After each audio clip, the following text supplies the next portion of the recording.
Module 3. Ay. Module 4. Module 4 na. Here we go! Dalawang 42 by 20 at saka dalawang 42 by 51. Here we go!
Ayan.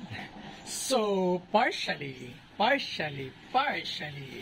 natapos din natin yung, partially pa lang, yung module 4. So, ito yung module 4. Ayan, oh.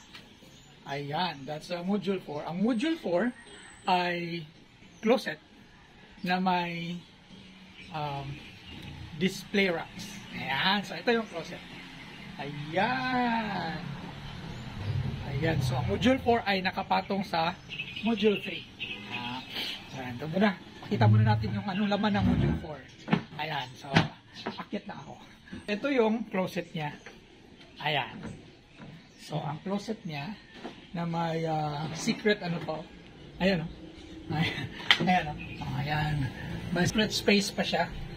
Ayan. So, dito, lalagay yung mga clothes na ihahang.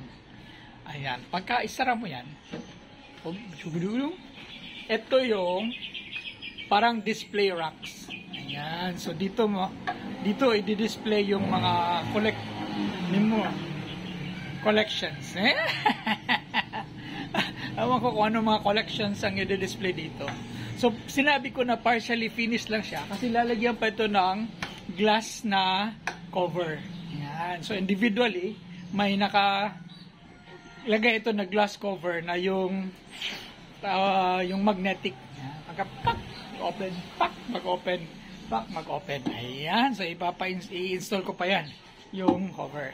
So, practically, ito na yung forma. So, finishing na lang after mailagay yung individual na magnetic glass doors. Ayan! So that's module number 4. Number 4.